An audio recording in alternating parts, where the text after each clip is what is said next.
Hey everyone, it's Nick from Part-Time Pilot, your host of the Audio Ground School podcast. Welcome in. Before we get started, I just want to mention that this Audio Ground School podcast is completely free, and every single week we are releasing a new Private Pilot Online Ground School audio lesson and a new IFR Online Ground School audio lesson.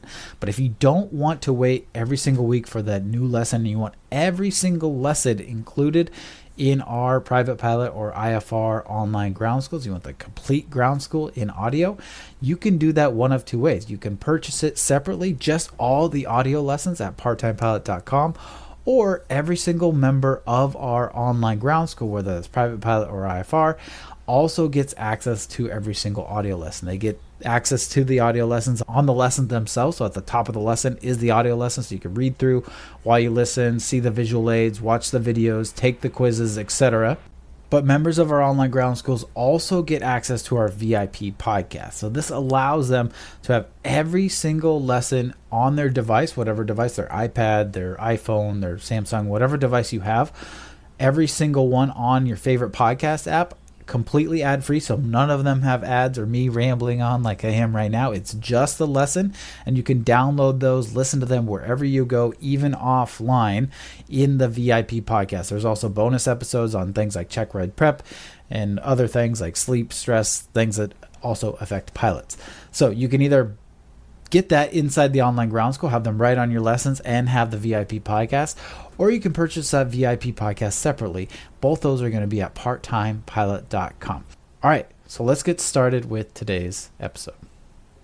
Departure procedures. A departure procedure, or DP, provides you with obstruction clearance from the airport on the condition that your aircraft crosses the departure end of the runway at 35 feet or higher above the runway elevation, climbs to at least 400 feet above the runway elevation before turning, and your aircraft can climb at least 200 feet per nautical mile. And at 90 knots of ground speed, this is about 300 feet per minute on your VSI. Unless otherwise stated, instrument procedures use a standard IFR climb gradient of 200 feet per nautical mile. We have a picture here that shows what this climb gradient looks like. You take off, you need to be 35 feet above the end of the runway. So at about 1,000 feet, you are at 35 feet above the ground. Then after that, you'll reach 400 feet at about 2 nautical miles. And that is if you are climbing at a gradient of 200 feet per nautical mile. So we kind of show what that would look like in order to reach those criteria. DPs can be textual or graphic. Textual DPs are found in the takeoff minimums, obstacle departure procedures, and diverse vector area or radar vectors section of the U.S. Terminal Procedures publication. The Terminal Procedures publication, or TPP, updates regularly every 28 days, so be sure to have the most up-to-date version or have reviewed the change notice, or CN. Graphical DPs are found after the approach procedure for the airport. U.S. Terminal Procedures publication has both the graphical and textual versions of the DPs, as well as legends and information on how to read them. It is common for pilots to find a DP from a flight planning software like ForeFlight or SkyVector. If you do this and you want to find out which US TPP, Terminal Procedures publication, you can find it in, just look for the 3-digit alphanumeric code along the side border of the DP that's in your ForeFlight or SkyVector, as in the example we show here, which tells you this particular DP can be found in the SE2 publication. So then if we go look for the TPP for SE2, that's the Southeast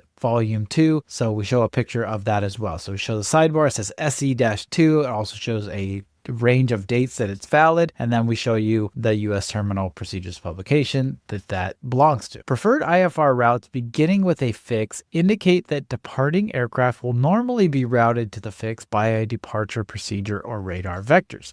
There are two types of DPs which can both be found in the U.S. Terminal Procedures publication for your area. There's Obstacle Departure Procedures, or ODPs, and Standard Instrument Departures, or SIDs. Let's talk about ODPs, or Obstacle Departure Procedures. These provide obstacle clearance on the least restrictive route possible. They can be in textual and or graphical form, and they can be flown even if not assigned as a DP by ATC, and should be flown unless ATC assigns a different procedure or radar vectors. And we show a couple example pictures of the textual as well as the graphical, and they show where it says obstacle. Kind of in the name, we have biter 1 departure, and then in parentheses, it says the word obstacle. So that tells us it's an obstacle procedure. Next, standard instrument departures, or SIDs. These provide obstacle clearance and connections to preferred IFR routes. So that's the difference between the two. They're always printed graphically, and these are meant to reduce workloads for pilots, simplifying clearance and reducing radio frequency congestion, which helps ATC a lot. ATC clearance is required in order to fly a SID. So then we also have an example of a Rally 1 departure, which is a SID, and we show the graphical version of it as well as the textual version of it. Now, to kind of read these, if you're looking at the textual version here in the ground school, you'll see there's a bunch of underlined kind of runway. First you have runways, and then you have different transitions. So it's choose your own journey. So if you look, each of the text after the runways ends with ... and then after that there's a paragraph that begins with ... So basically you choose your own journey. So there's takeoff runway 5L-/R, there's takeoff runway 14, there's takeoff runways 23L/R, and there's takeoff runway 32. So let's say you're going to take off runway 14, so you would find that line. It says climb on heading 144 degrees or as assigned by ATC, thence ... Then you would go down to that paragraph ...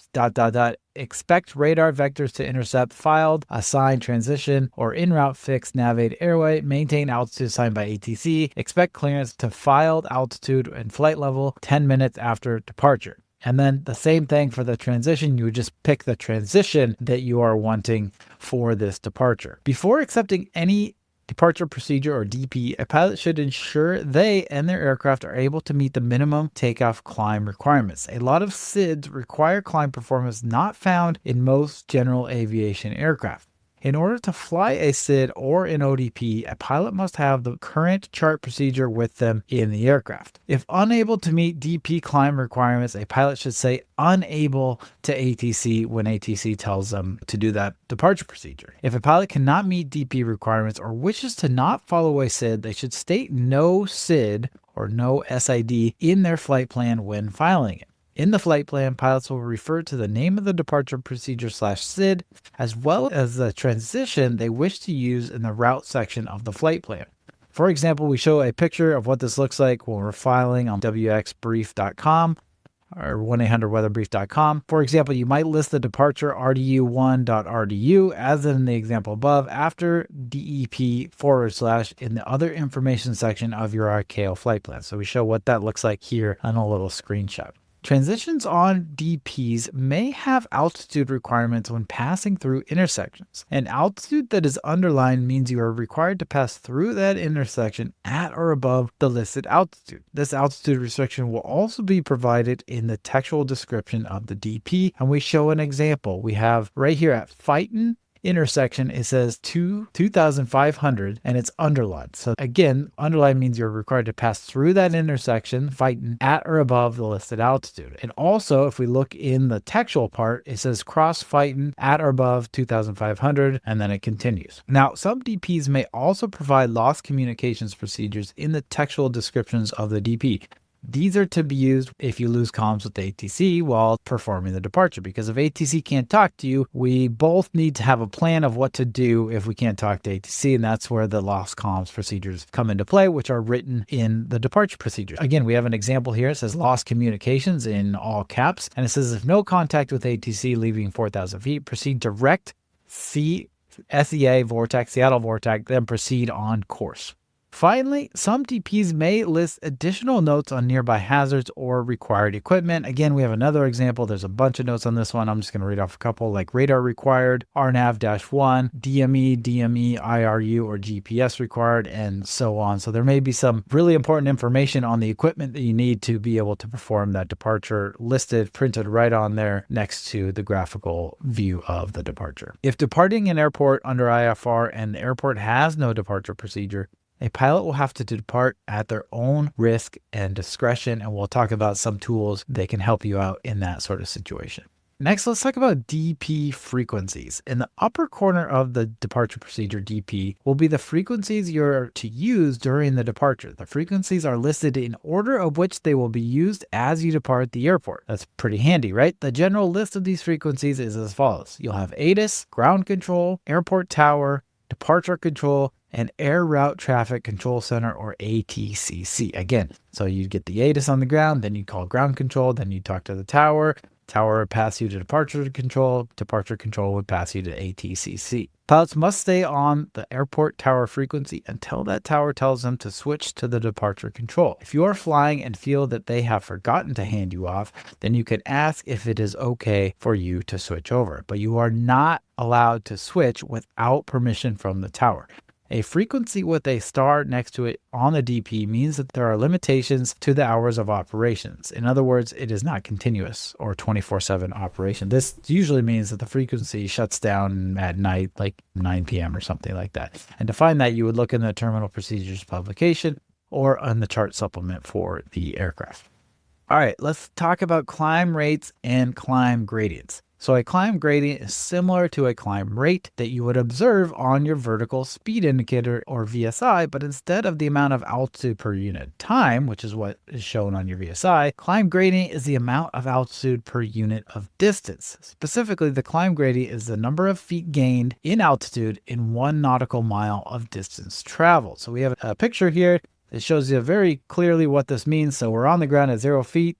When we get to 200 feet, if we have a climb gradient of 200 nautical miles, that would mean we are at what distance from where we started? 1 nautical mile. Again, every nautical mile of distance we traveled, we would increase our altitude by the climb gradient. So for a climb gradient, in this example, 200 feet per nautical mile. So every 1 nautical mile, we gain another 200 feet in altitude. So it goes 200, 400, 600 at 1, 2, 3 nautical miles. Okay. The FAA specifies climb gradients or departures to ensure that when flying in IFR, you don't run into any terrain below you. So as long as you can climb at the specified gradient, you can feel good that you won't run into any obstacles or terrain below you when you can't see out of your windshield in IMC. The standard climb gradient for IFR departures is that 200 feet per nautical mile that I've been talking about.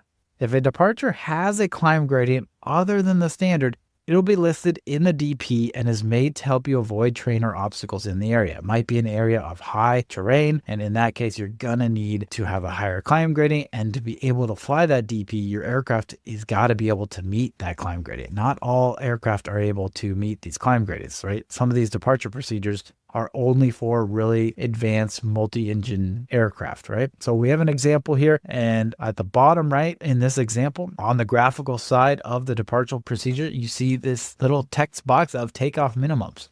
So for example, you have for runway 16 left, standard with minimum climb of 560 feet per nautical mile to 3,000 feet. So that means you would have to climb, that's required minimum climb, 560 feet per nautical mile or more until you get to 3,000 feet. And they also have a couple different ones. They have 515 feet per nautical mile for runway 16 center, and then runway 16R, they have 500 feet per nautical mile. So there's different obstacles depending on which runway you're taking off for this departure procedure. At this point, you might be thinking, if our VSI tells our climb rate in terms of feet per minute, then how do we know if we are meeting the climb gradient in terms of feet per nautical mile while flying? Well, this really helps if you have a GPS and an IFR aircraft, but there is a way to do this manually without a GPS. Let's say your GPS ground speed isn't working and it's not able to tell you your climb gradient. You can convert between the two using a simple equation. So let's say you have your rate of climb, which comes from your VSI. You can convert that to a climb gradient by the equation 60 times the rate of climb divided by your ground speed. Or let's say you have the climb gradient and you want to get the rate of climb that you would look for and target on your VSI, you can do the climb gradient times ground speed divided by 60. So you're most likely to use the second equation that finds the rate of climb required for a given climb gradient.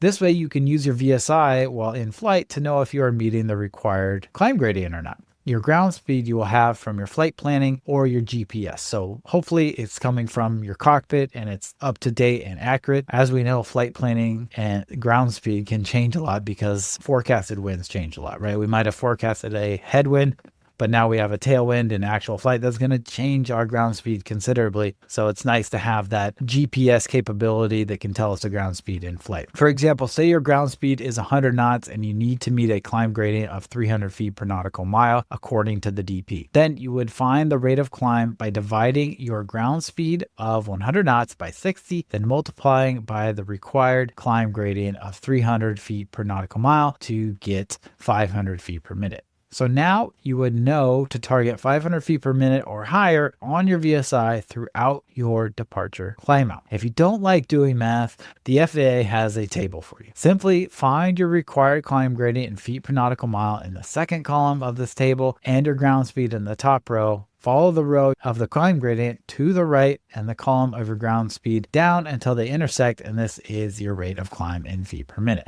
So let's do an example. We have this table here.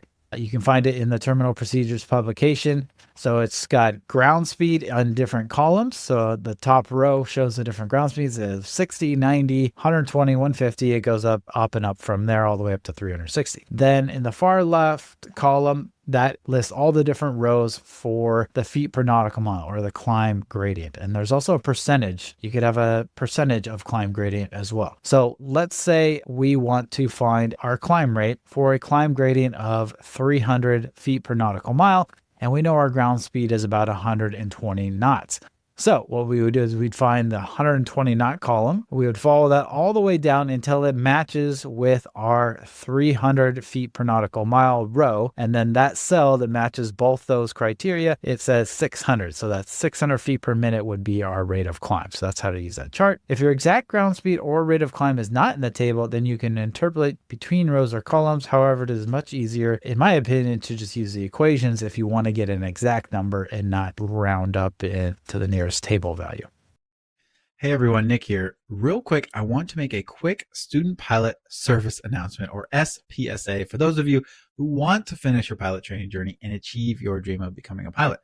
Now, there's a belief that many student pilots hold that goes something like this. Once I get my pilot certificate and pass my check ride, I will finally be the pilot in command, or PIC. And that belief is wrong. And if you keep waiting to pass your check ride to feel and act like a PIC, you'll struggle a lot. You'll spend thousands of dollars with no progress to show for it. Your instructor will continuously decide to not progress you through lessons because they don't see you as a PIC. And ultimately, you'll have to give it all up. Unfortunately, we see this far too often. The truth is, this transformation into a pilot in command needs to happen during your training. Look, flying is 80% mental, if not more. A mentally prepared pilot stays ahead of the aircraft, makes better decisions, learns faster, can actually focus on the act of flying, and exudes PIC energy. Instructors and examiners won't pass or progress students who they don't feel are a PIC. And to get them to feel you're a PIC, you have to feel it inside of you first. That's why I created Part-Time Pilot and why it is designed the way it is. We aren't just gatekeeping information that you have to pay for in order to access. The information to become a pilot, the FAA has been giving that away for decades now. And there are unlimited free YouTube videos, AI now, and other resources like this podcast where you can learn everything you need to know 100% free. Yes, we are proud of the content we do have inside our part-time pilot courses. Our written audio and video lessons stand toe-to-toe with any other ground school at helping you understand the content. But that's not why we made Part-Time Pilot. We made Part-Time Pilot to actually help transform everyday student pilots into the PIC they need to become as soon as possible in their training. This way, student pilots are actually progressing through flight lessons, aren't repeating costly flights or doing extra ground lessons at $50, $70, or even $100 an hour these days. And they're actually achieving their dream of becoming a pilot. We do this with a complete step-by-step system and process for our students, combined with daily expert support, mentorship, community, and top-of-the-line new age study tools and that content. Take our student Jason, for example, a middle school English teacher who hated math and didn't have an ounce of aviation knowledge before joining Part-Time Pilot. Jason went from a 9%, yes, a 9% on a practice test he took before starting the course to scoring a 90% on his FAA written exam and becoming a pilot just 6 months later.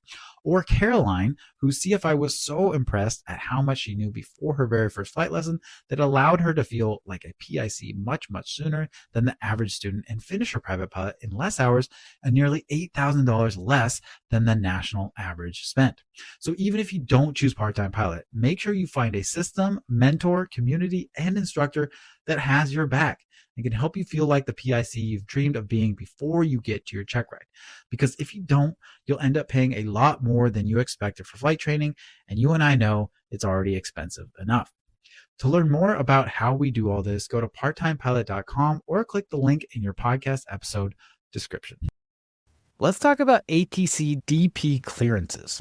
So when flying IFR departures, you might hear ATC tell you to climb via, followed by a departure procedure. For example, you might hear climb via SID, which means to comply, you need to follow the requirements of the Standard Instrument Departure, or SID, as it is charted and described in the text. Requirements such as your required course and heading, which are your lateral restrictions, your required airspeed, and your required altitudes, which are your vertical restrictions. This makes communicating with ATC quick and easy, but it can also cause a pilot to relax and make mistakes. This is why it is critical that you perform a self-brief or crew brief prior to the flight to go over the requirements of the expected departures and know everything that is in that SID or ODP that you are going to fly. In the example below, we have highlighted the Iceberg 1 departure procedure for taking off on runway 34 center at Seattle Tacoma International. The altitudes with underlines represent altitudes we must stay at or above. This is usually also stated in the textual description we have highlighted in orange. So just looking at this example, we have highlighted in yellow the course we're going to take from runway 34C. We've also pointed out some of the altitudes along our route that have a requirement with them. For example, the Whirl intersection that we meet, that's the second intersection we meet after taking off, and that says 3100, 3100 with a line under it. That means we have to meet that intersection at or above 3,100. Then if you look at the textual description of takeoff on runway 34 center, it says climb heading 344 degrees to 940, then direct to NISO, then on track 344 to cross Whirl at or above 3,100 or 3,100. Then it continues on for the rest of your departure route.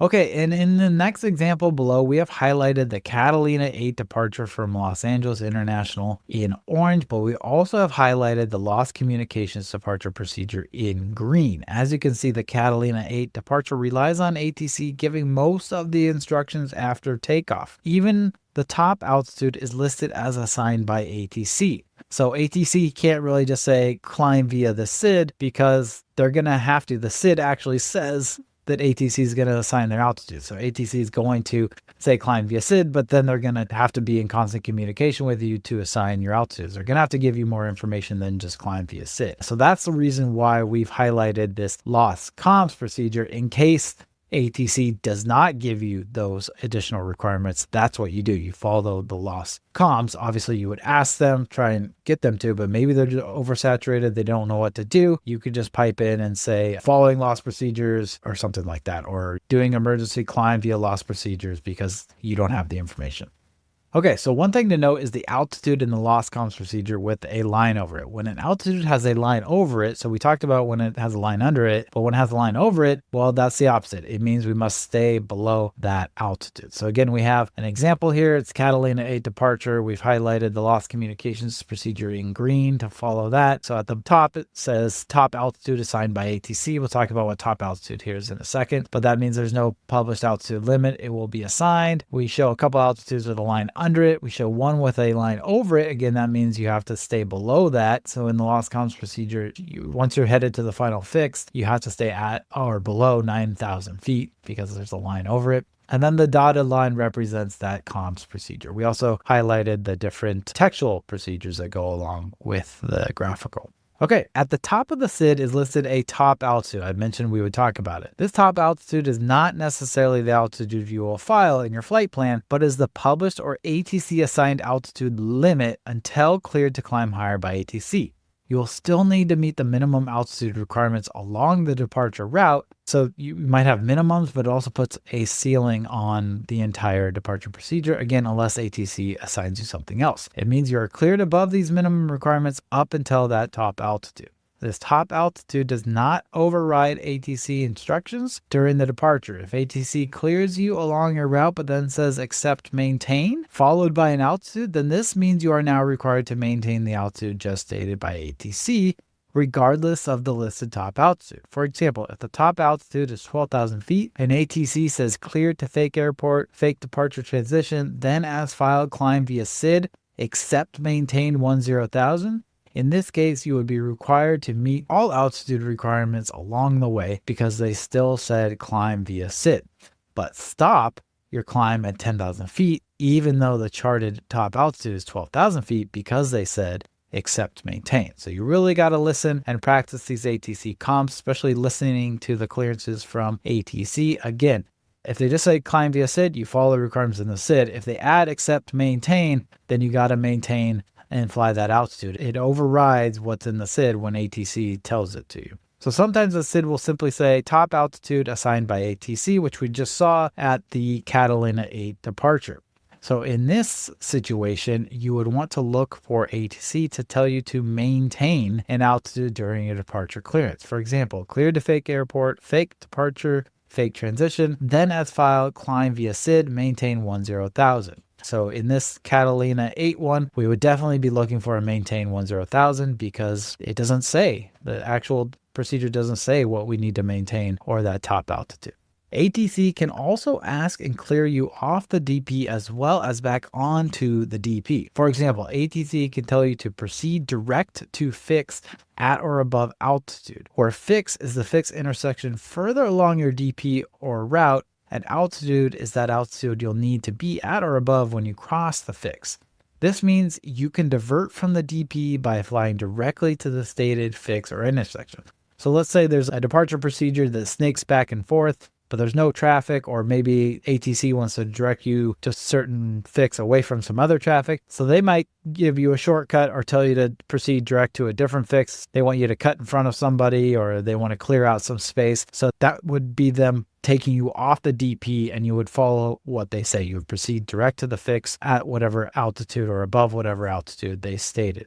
Now, they may follow up by saying climb via fake departure, and when they restate the departure procedure name, it once again means you are to follow the requirements of the SID DP. So you're back on to following the SID or DP. Once you have reached the fix you were directed to, this includes the requirements at the specific fix you are intercepting. So in the example that we're going to show here in the ground school, we consider a takeoff from runway 25 left at Los Angeles International before ATC gives us a clearance of proceed direct to SLI Vortex. So if you look, we're taking off of 25 left, and then shortly after takeoff, they say proceed direct to SLI Vortex. So as soon as ATC gives you that clearance direct to SLI Vortex, we can turn and climb to altitude assigned by ATC in the clearance. So whatever that clearance is, that they would also have to tell you. So in this example, I forgot to mention it in the text above, but in the figure we have here, it says after takeoff on runway 25L, ATC gives you the clearance, proceed direct to SLI Vortex, cross SLI Vortex at or above 14,000 feet. So that's the situation that we find ourselves in. So as soon as they do, we can turn direct to that fix and head and climb to the altitude that they gave us. As we approach the SLI Vortex, let's say ATC gives us the clearance climb via SEBI 3. So in this example, once ATC gives us the via SEBI 3 clearance, we are back to following the published departure requirements like climbing to at or above 16,000 feet by SEBI on 022 degrees, then turning to Daggett Vortex on 034 degrees, which is what is in this departure procedure, the SEBI 3 departure, after we get to that SEBI 3 and they say climb via SEBI 3. So they tell us to proceed direct. Then as we're approaching that, they say climb via SEBI 3. That puts us back onto the departure clearance, departure procedure, and we have to follow the requirements there. When ATC directs you off of a SID or DP, this means that they and you are now responsible for your obstacle clearance because you are no longer following the SID DP procedures. Once back on the SID or DP, ATC can relax a bit because they know you will follow the requirements of the SID DP to clear all obstacles and the SID, and ODP are all the altitudes on there are meant to ensure that you are clearing all obstacles. ATC can also give you a clearance that detaches you completely from the altitude requirements of the SID or DP and gives you what we call an unrestricted climb. In this situation, ATC will tell you to climb and maintain rather than climb via SID. Climb and maintain clears you for an unrestricted climb along the SID such that all altitude restrictions no longer apply to you. However, the heading, takeoff minimums, and airspeed restrictions, if applicable, do still apply. So when they say climb and maintain in altitude, they have only changed your altitude requirement to what they just said. They haven't changed the other requirements of the SID. Airspeed restrictions, if listed, will always apply to you when climbing via SID unless they are deleted or overridden by ATC. So you're kind of getting the gist of it. When you're flying a departure, they have to specifically state what they want to override. So they would say maintain or climb to blah, blah, blah, where they would give you an altitude. That overrides an altitude. And then they would have to do the same thing for airspeed. When giving a new airspeed restriction, they will say delete speed restriction. So that means they've removed the airspeed restriction on the SID or DP when they say delete speed restriction. And when they do this, they will say something along the lines of maintain at or below 200 knots. And this new restriction will take priority over any other charted airspeed restriction. But once again, if at any point ATC then says climb via SID, then all SID requirements are back on and must be followed, and any temporary ATC restrictions are overridden by the SID unless specifically restated. So again, they have to specifically say an altitude or an airspeed that they've deleted and replaced for you to not follow that SID. Or excuse me, the airspeed or altitudes in that SID. They have to specifically say it, and if they say airspeed, you got to follow the new airspeed, but that doesn't override the altitude. You still have to maintain the requirements of all the altitude requirements in the SID. And then if they say a new altitude, you still have to maintain the requirements of the airspeed. I have a couple notes here before we have a video that you can watch explaining everything that we just talked about here in the online ground school, but these notes are important as well. So when ATC clears you for an unrestricted climb, they also expect you to perform an unrestricted climb according to your aircraft's capabilities. So if your aircraft can climb at 500 feet per nautical mile, you don't want to do it at 200 feet per nautical mile. They know what aircraft you're flying, and they're going to plan around your aircraft's capabilities. So you got to fly at those capabilities. You can't mute your climb abilities because ATC is going to get upset. Another note, DPs often have speed restrictions along the route that increase the further you get from the departure airport. In this case, you can infer that ATC expects you to increase your speed along the route as long as you still meet the speed requirements. So you can change your airspeed as you wish as long as you keep in mind the next upcoming airspeed requirement along the DP. Knowing what ATC expects will help you and will help ATC. And the final note, any general airspeed limits still apply while following a DP. Remember these from Private Pilot. They're like, for example, 250 knots below 10,000 feet, 250 knots while in Class Bravo, 200 knots while in Class Delta, etc. Those still do apply. Those are just general overarching airspeed requirements. All right, a couple more things I want to discuss on departure procedures. One topic is diverse departure assessment. If an airport and its surroundings pass what is called a diverse departure assessment, then there is no need for an obstacle departure procedure or ODP, and there are no obstacles penetrating the standard IFR departure surface. A standard instrument departure or SID might still be created for the airport, but it would not be because of obstacles, but would instead be for ATC convenience, traffic clearance, or another reason. A diverse departure assessment is passed if an aircraft can cross departure end of the runway at 35 feet AGL or higher, climb with a climb gradient of at least 200 feet per nautical mile, perform first turn no lower than 400 feet above departure end of runway, turn in any direction at or above 400 feet above departure end of runway. If an airport has an approach, it means that it has had a departure assessment. If it passes, no departure procedures are required. If it doesn't pass, there will be ODPs created to give aircraft safe passage departing the airport. We have an example of a note here in the TPP that says diverse departure is not authorized. If an airport has no instrument approaches at all, then you are completely on your own.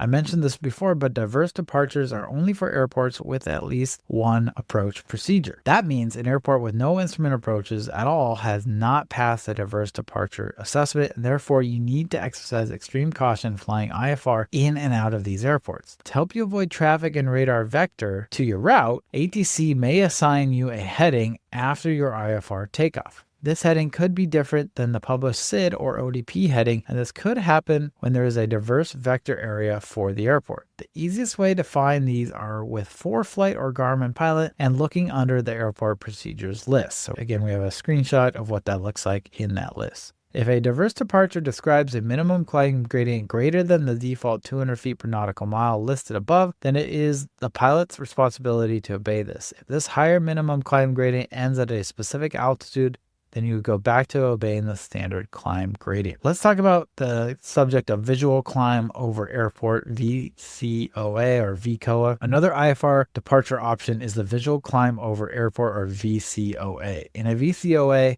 a pilot makes a series of climbing turns to gain altitude over the airport in VFR conditions to a specific climb to altitude before continuing with the rest of the departure. Can you think of why this would be a beneficial option for some aircraft departing some of these airports? Well, some aircraft may not have the capability to meet the minimum climb out gradient in order to avoid terrain. So instead, they slowly climb while circling over the airport prior to departing once they are at a safe altitude. VCOAs will be listed in the departure procedures for the airport, if there is one. Pilots must advise ATC that they wish to fly a VCOA departure and must get ATC approval to do so. As you can imagine, staying and climbing above the airport would be very congestive, or it would cause congestion around the airport traffic, so only certain airports will probably allow that. Okay, next up, let's talk about mountainous versus mountainous terrain. It's the last thing I want to talk about before. Here in the ground school, we show you a legend for departure procedures, which shows all the different symbology that you might see on a departure procedure and what it means. You can also find that in the TPP, but mountainous and non-mountainous areas. In instrument flying, the FAA classifies terrain as either mountainous or non-mountainous to determine required obstacle clearance when operating off published airways or when ATC assigns vectors. A pilot must understand this for the impacts on flight planning and terrain awareness, especially when deviating from airways or operating in high terrain environments. So you have in mountainous terrain, you have non-mountainous areas, and then you have mountainous areas. In non-mountainous areas, in a radius 25 nautical miles surrounding the airport, IFR obstacle clearance requires at least 1,000 feet of obstacle clearance. In mountainous areas, in a radius 45 nautical miles surrounding the airport, IFR obstacle clearance requires at least 2,000 feet of obstacle clearance. All right, so those are the kind of different areas, whether it's non-mountainous or mountainous, and the requirements of what the IFR obstacle clearance would be, whether it's mountainous or non-mountainous. Finally, in here in the lesson, we have a legend. This is from the TPP. It's just a legend of all the symbols you might see in the DP. So go ahead and check out that visual. It's nice to get a good reminder.